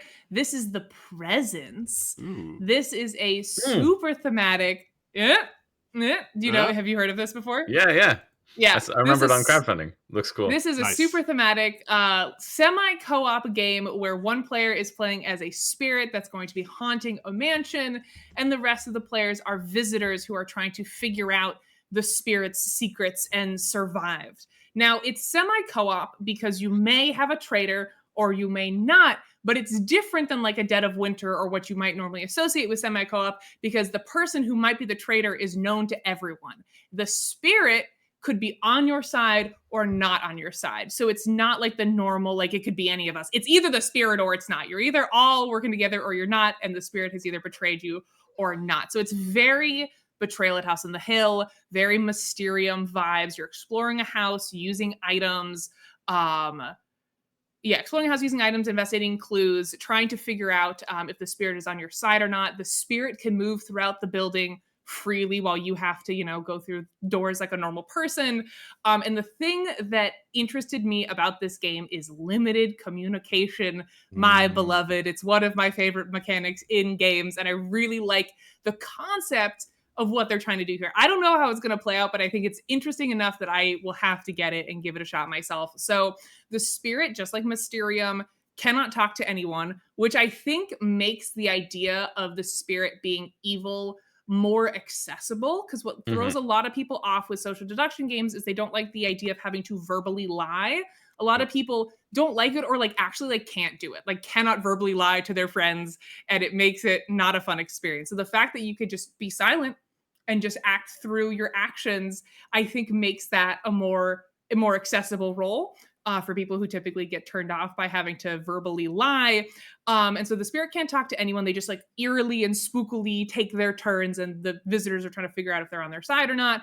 And then in addition, the visitors, the regular players, can only talk to each other if they're within earshot of each other. And that, I think, is what really sold this to me. I love that. I love that so much. It reminds me of proximity chat in video games, which is one of my favorite things that cooperative video games do, where it's exactly what it sounds like. You have a chat that you can talk to the other people you're playing with, but if you go too far away in the video game, you can't hear each other anymore. And I love that, especially in a cooperative setting where you're like, we're going to go send Jerry into the basement and hope that he's okay. And you don't know, you can't hear him. You can all talk to each other, or you can go off on a mission and talk to one other person, but you can't talk to the other people. Obviously, in a board game, you can hear everybody, but I like the idea that you can't communicate and you have to send someone off down a hallway and just watch them die, and you can't help them. You can't do anything. I think that's really cool. I love limited communication as a mechanic. I think the suspense will come through because of that more than in other horror games, like trying to figure out what's happening to your friends if you can't talk to them. So yeah, this is The Presence. I think the board is like looks a little overwhelming. It looks like it might be a little convoluted, but I'm going to give it a shot because I think that social deduction and communication mechanic could be really cool. I wish this was in my collection right now because I want to play this for Halloween, but it is what it is. Wow. Yeah, this totally looks appropriate for this season. And I'd never heard about this, Ray. This looks terrific. The Mysterium vibes I get to it. Again, I'm not the biggest social deduction fan, but Mysterium, that type of game, I'm definitely into. And limited communication, always a good thing. I think that's a really clever way to do these type of games. Yeah, I don't think you really need to worry about this really being like social deduction, but it is just on that limited communication style, right? It's just the ghost. The ghost is a good spirit or it's an evil spirit. Or it's bad spirit. It's one or the other. It's gonna lure you into a room because it needs to communicate with you, or it's gonna lure you into a room and close all the doors and then try to eat your soul. But maybe it was doing that in a nice way and you don't know. Maybe it was just a little nibble. And that's because it was the ghost of a dog. And that's how it communicates. I think everything you said was exactly the reasons why this has stood out to me as well, Ray. I remember it from crowdfunding whenever it was funding, and I was like, that seems cool. You said all the things that I also gel supremely with, and I don't think it's going to be that complicated either from my recollection. The rooms, like the complicated of the board, it's just like, what can you do in a room? Each room has like a different thing, and when you know what that thing is, I just get so worried sometimes with crowdfunding games about like design bloat. It's one of the reasons why I don't back a lot of games that have really cool concepts. I feel like sometimes get bogged down by like, the little details for sure. in the crowdfunding space, right? So that's why I'm kind of like, ooh, that feels like that has more components than it needs. But totally. I'm holding out hope that it comes together and it's cohesive and elegant, because that's what I like in my games. Yeah, I think it seemed like, from my recollection, it seemed fairly simple as well. But I think that was the aha moment, and I love seeing when a gimmick makes the game as well. Yeah, I think that absolutely makes the game. That idea of like, oh, I can't talk to you. You're down the hall. No, I've got the card that we were talking about.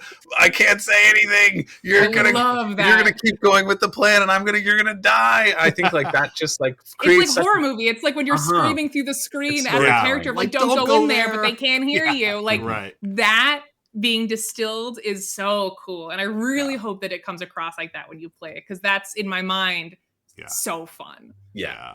So I think the concept of this is great, and so I'm really glad it's on the list. Yeah, agreed. Okay. Great choice, Ray. That's number 2, Presence. We're going to turn over to Richard for number 1. And don't forget to stick around, folks. We got a bunch of honorable mentions, and Richard does too. So we'll talk about more games. And but let's see where Richard's at now. Okay, we made it to the gigantic church, although Jen went in and really couldn't get very far, but it is very big and very gothic and gargoyles and all of that. And as you can see, Daisy is tuckered. She gets maybe about a half a mile, and then it's time to put her in the backpack because she slows way down because she is an old girl. But anyway, folks, about to say my number 1. Before I get to that, I wanted to mention, hang around till after this and the gang chats a little bit more. I've got a full top 10. I'm only telling you my numbers 1, 2, and 3, but there's 4, 5, 6, 7, 8, 9, and 10 I'll be telling you about. And I should say, everything I'm talking about today are games I have not played yet. In addition, in a couple days from now, am going to be doing, oh, Daisy wants to go back. Go back, go back. Okay, Daisy, we're heading back. I'm going to be doing a top 25 of the games I have played, including some that were on this very list, and see how they rank. But anyway, so there's plenty more Essen excitement coming on the channel soon. But for now, let's see, what did you guys say? 5 families.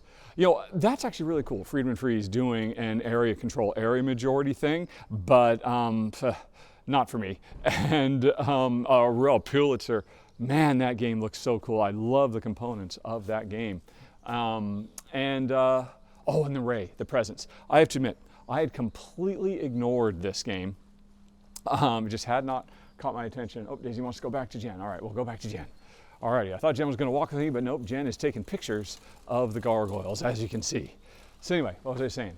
Okay, I had seen the presence, and I figured I just kind of dismissed it as maybe kind of Mysterium clue kind of thing.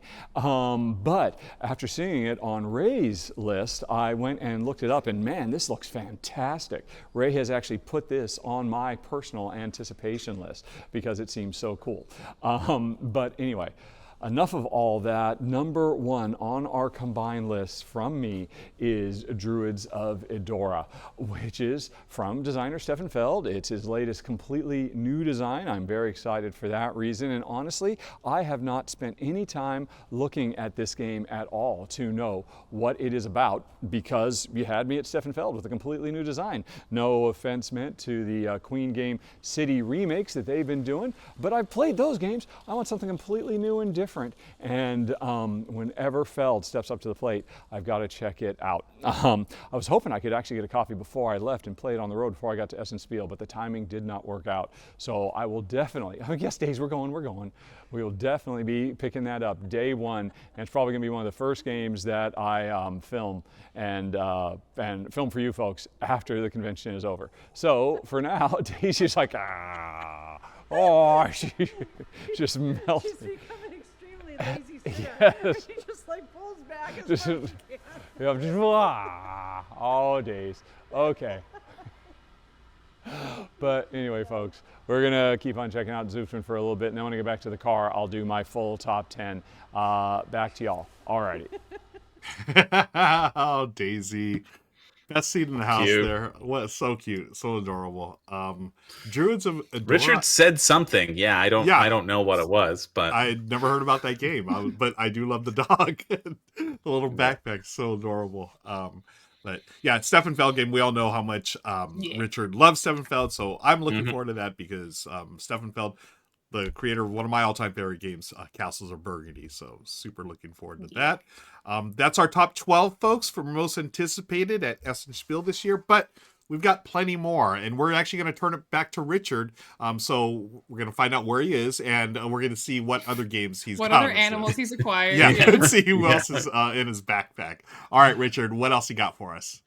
Hey everybody, okay, first of all, it turns out Daisy was ready to go again, and that's why she was falling around, because after 20 minutes in the bag, she had the energy to get up and go again, and we walked her back to the car. We are now in the car, heading south, south, south. After almost a month in the Netherlands, we are heading towards Deutschland under the watchful driving of Jen over there. And by the way, in the past, people have pointed out that I'm taking everybody's life in danger because, look, no hands. I'm not driving. We're in an Irish car, so the steering wheel is on the other side. See, there she is. So anyway, don't worry, folks. It's going to be fine while I do my final countdown of my top 10 most anticipated games that I have not had a chance to play that I'll be picking up in just over a week at Essen Spiel because I'm going to be there. And once again, in case you missed it right up front, folks, if you want to come meet me and Jen, we will be easy to find every day right there, right there at 3 o'clock, 3 to 3:30, 1500 to 15:30 on Thursday, Friday, Saturday, and Sunday. We will be at Hall 8, which is the same place at the same time that the daily math trade and and several other like trade events are happening at that time. So that's kind of why we figured we'd be there, because we don't really want to draw attention to ourselves.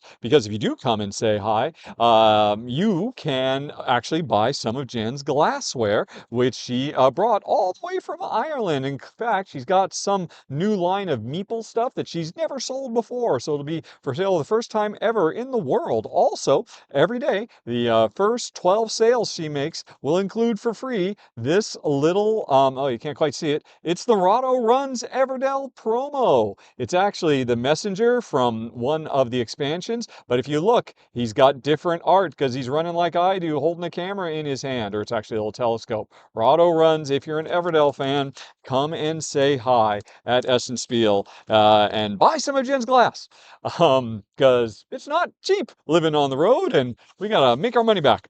Anyway, though, folks, hope to see you there. Yes, the stroopwafel. Oh, we are done with stroopwafels, folks. After a month, I think we never need another stroopwafel for the rest of our lives. Although, forget stroopwafels. That's yesterday's news. It's all about the stroopkuchen. Oh my God, those things are insane. Cookie with the stroopwafel stuff inside. Oh, that's incredible. Anyway, though, we've got like 5 packages of them in the caravan back there. Anyway, though, enough about that. You just want to hear me count backwards from 10 to 1 and mention a few games along the way, right? Okay, then let's get to it. Let me bring up my slideshow and start with, oh, hi, Honey Pie. Start with number 10 on the list, Big Sewer. Hey, Ruel, I have you to thank for this because you did a fantastic run-through of it on the channel. I've wanted to play it ever since then. One of those simple card games where, oh, you got to sacrifice cards from your hand to play other cards. We're trying to lay cards out through the left or right of existing cards to make a representation of Highway 1, the big sewer, that famous stretch of road that Jen and I have both driven many times. It looks beautiful. It looks like it's a lot of fun. It seems much crunchier than it first. I mean, and Ruel, you sold me on it when you covered it like over a year ago. Good job, buddy. That's number 10, most anticipated, that I have personally not played. Then we go on to number 9, Pawnscape.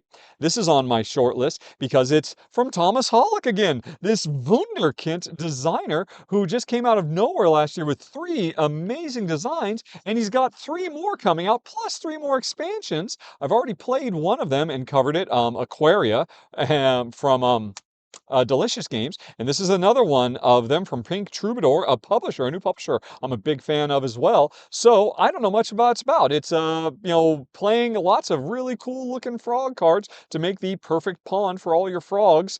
You just had me at Thomas Hollick because so far he has not missed a trick. All of his designs have been good to great, and so I'm excited to see what else he's got up his little froggy sleeve. Then number 8 is Borealis Arctic Expeditions. This one looks very, very cool to me.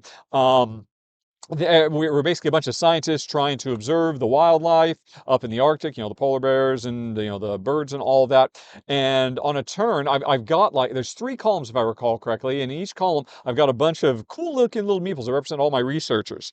And depending on which researchers are where, I could then observe one of the different animals in that column. But when I play a card to that column, some of the researchers scatter and they move from one column to another because they're going, prepping the next place that they're looking for the animals. And so it seems like a very clever little puzzle as you're trying to figure out, okay, which one do I play now? How is that going to change the layout so that I can play future cards? It seems just like a neat little thing. I'm looking forward to it. It looks gorgeous, really nice art. I suspect it'll be something very, very nice from Lucky Duck. That is Borealis. Then number 7 on the list is Shrinkopolis. I will admit the theme is what's really pulling me towards this one. I don't know if anybody besides me watches on Hulu. It's Solar Opposites. Solar Opposites is fine. I think it's the hijinks of those aliens is funny. But there is like a subplot that's been running for years on Solar Opposites called Tales from the Wall, which is about a society of humans shrunk down to, like ant size, trying to survive in the harsh, brutal wilderness of somebody's house, dealing with all kinds of stuff. And I mean, I've loved the wall stories so much. And this is like a game about that, because in Shrinkopolis, all human beings around the world have shrunk down to the size of ants or ladybugs or something, like super duper tiny, and now they have to survive in their homes, in their backyards and stuff like that. It's an entwined drafting tile laying game, although they're cards, not tiles. And I love the subject matter. I loved entwined drafting. I am very, very keen on giving this one a go, because that sounds like a really, really fun bit of subject matter that I'm primed to enjoy. Then we have got, Burgle Brothers Blackjack.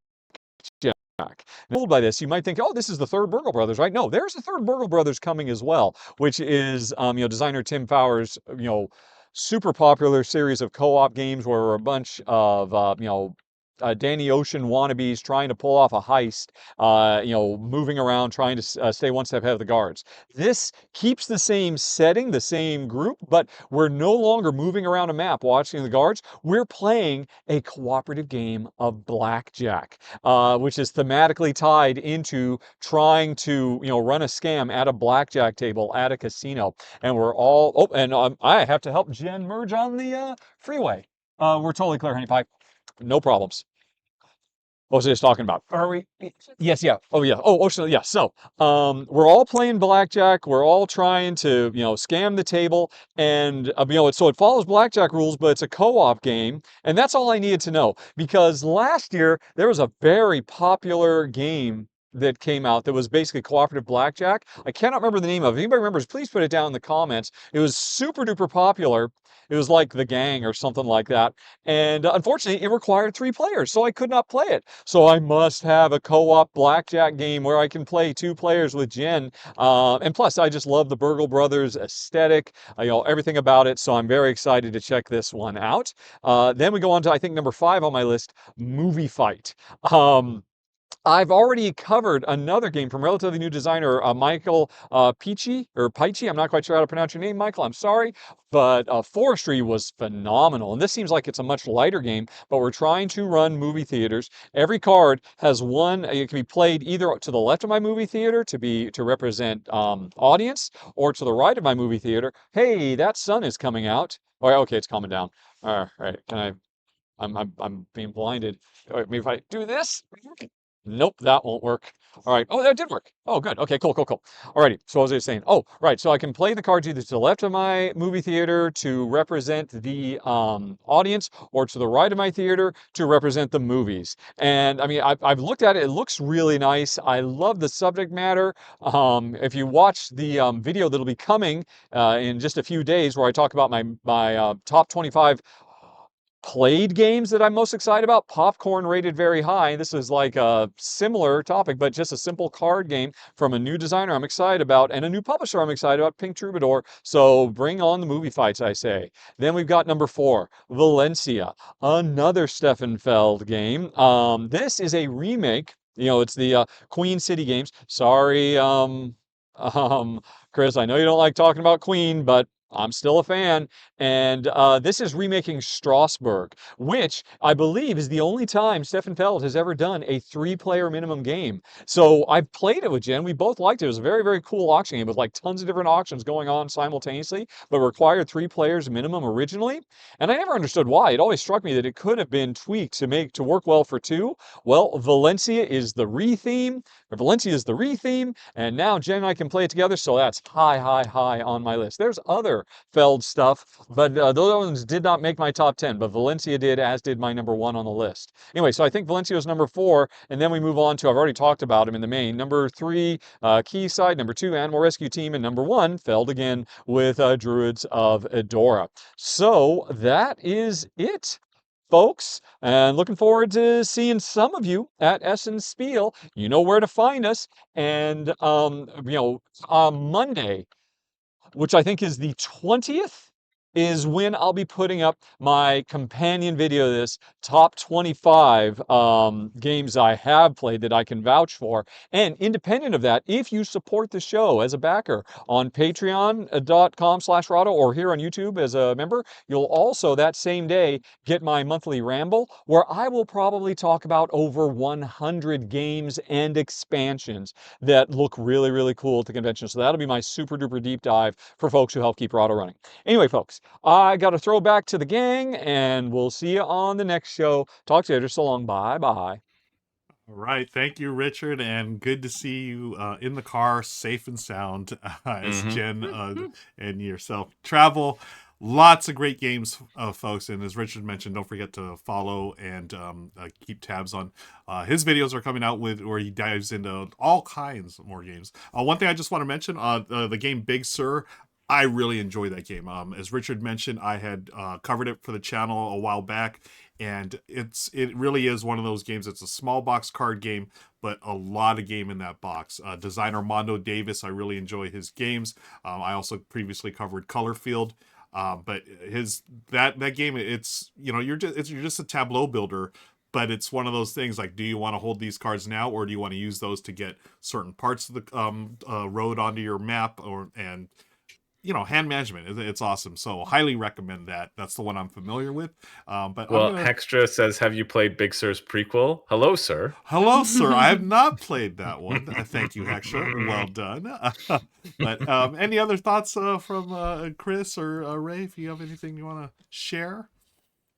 Yeah. I mean, so Richard was saying, "Oh, I'm so sorry I put Queen Games. 5 Families is Queen Games. Queen Game. I'm 5 Families. They're doing well." No, the thing about Queen Games is they did something to annoy me like a few years ago that I found annoying, and that I don't even really remember, but I know I was really annoyed by it. I think it had to do with when they were first launching their City series, and you could buy stuff in advance. Like the people who did sign up for that, like buy in advance, they basically were like, screw you, pay again, or like just didn't treat them very well. Yeah. And I was like, that's not a great move, especially when you're like trying to get this super deluxe version of these things, and these people like bought the first 4, and then I don't think that they were treated very well in terms of like a crowdfunding experience. So that's to my recollection of what that was, because Handsome Jules was asking in the chat. But yeah, I mean, like, whatever. It's they're fine. They got good games. They got all the Steffenfeld stuff. It's fine. For me, for honorable mentions, I saw this in the chat as well. I had the SETI expansion on my honorable mentions, and I haven't even played SETI yet. I'm excited to. I stole a copy from WSBG, but I hear that this, like, my experience of SETI, I really don't know much about it, but I know it's long, and I know that this expansion is very much like a Prelude expansion.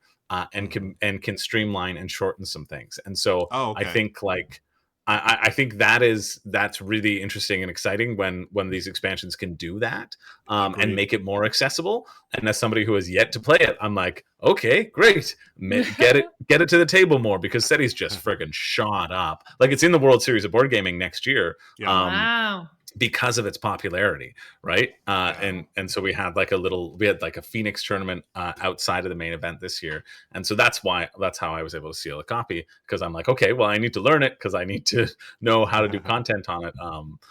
Going through, so I that was on my list. I had Luthier was on my list. I think Luthier's in wide distribution now, because I know it's delivered. This is by Paverson Games. And I was like, but I like it. It's really good.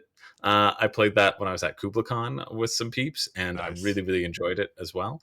But I know it was still in the prototype then, because everybody kept on coming over and screaming at us, look at this prototype! And it made for a very bad experience of playing a game, but the game was still able to shine even with all those interruptions, whatever.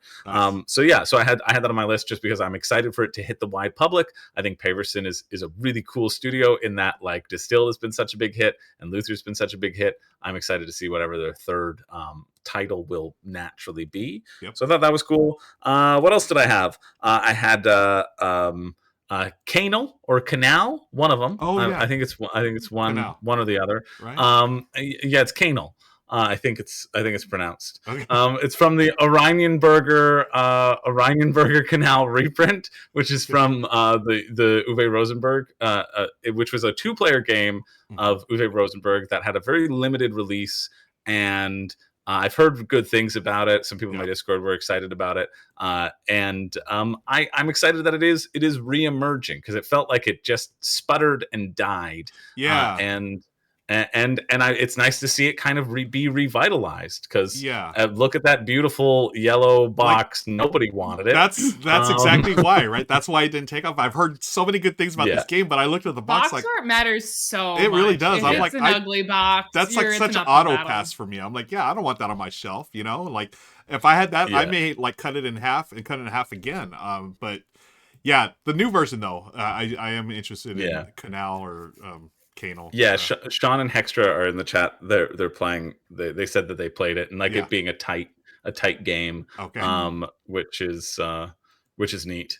And then also on my list was a game called Night Soil, which I covered in Crowdfunding Countdown. This is a game about cleaning up feces in medieval Europe. The Night Soil, that's awesome. The Night Soil is the cubes are what you think they are, but they're not from wombats. They're from humans, and so you have to. There's all these different sections on the board which you can activate. Real and creative. With these you're all collectively, 100%. You're collectively love it. like clearing the streets and getting points for clearing the streets, but there's only a certain amount of stuff that you can like clear away. No way. I think. I'm not like a poop joke guy. You know, I think classy poop for jokes, that. I'm too classy for that. Yeah. I'm a key party guy. You're better than that. I'm a key party joke guy. I'm classy like that. Okay, you're classy. I don't know. I just don't really resonate with things like that. And I often am put off by those sorts of themes. Yeah. And so I was like, okay. But then when I looked at it, this is I think by Grail Games, and they do really good stuff. And then I looked and I read through the rule book, and I was like, dang it.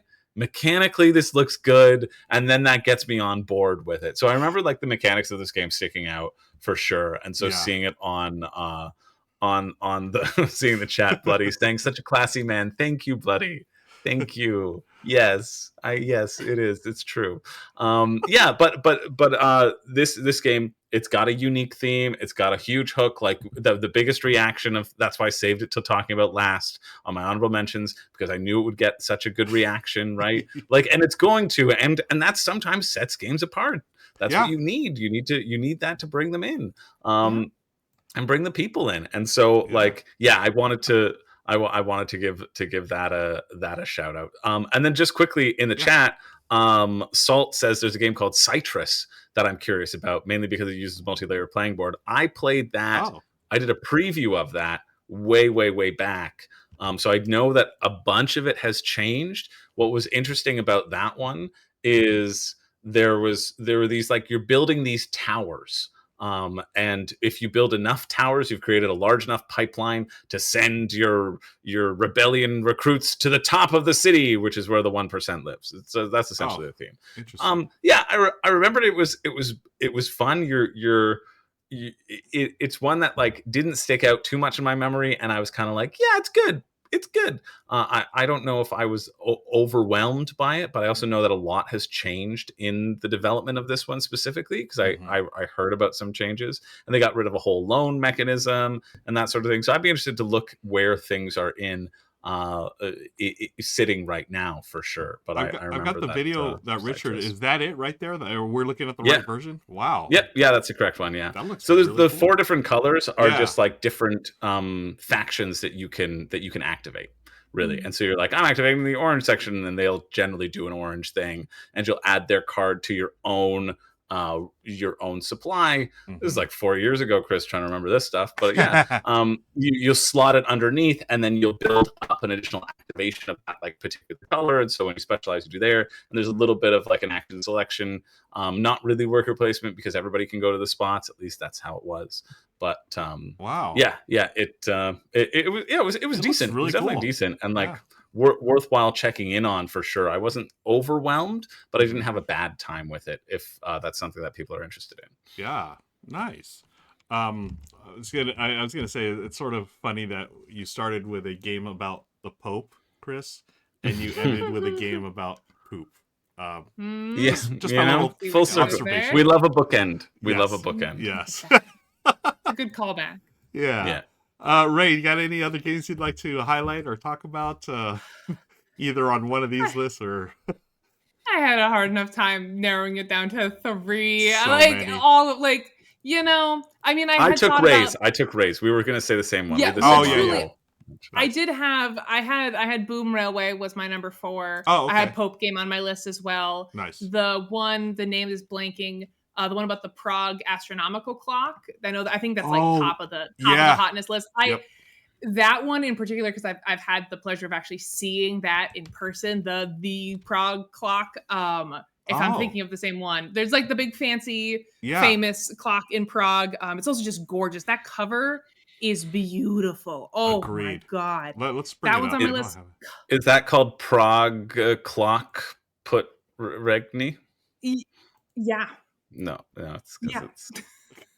That's a Prague Kaput regni joke. I'm going to refresh myself because I'm getting even blurrier. Okay. I'll be back in 2 seconds. Cool. Yeah.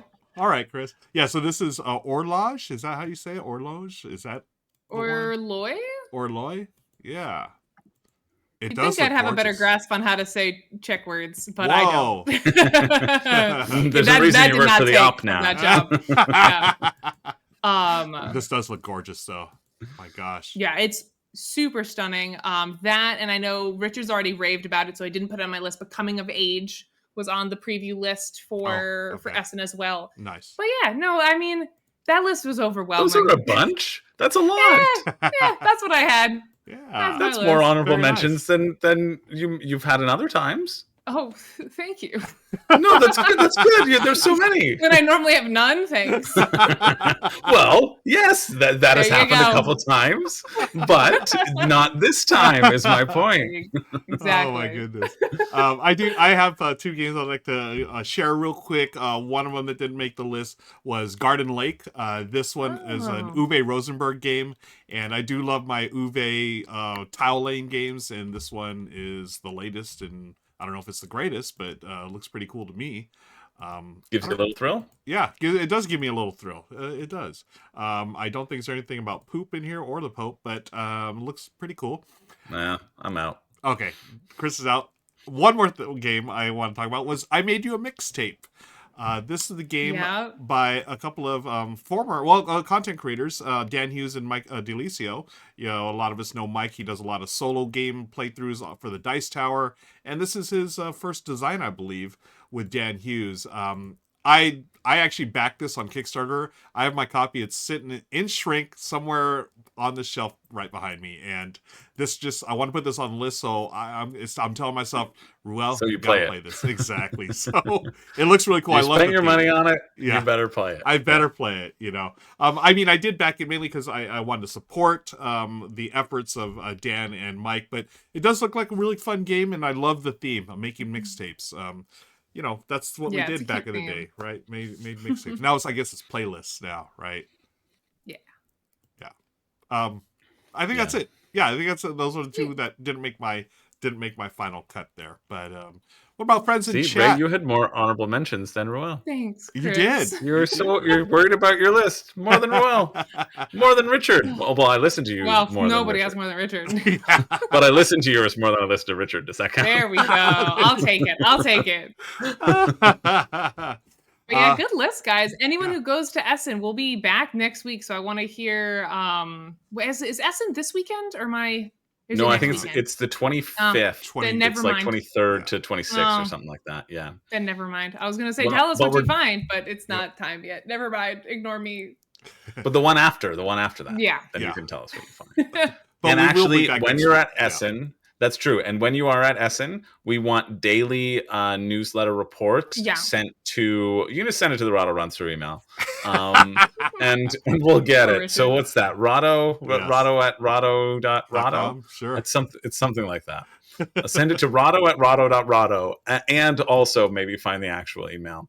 And so because we want those daily updates, and if we don't get one every day, then you lose your subscription for the channel. You lose your Prime subscription.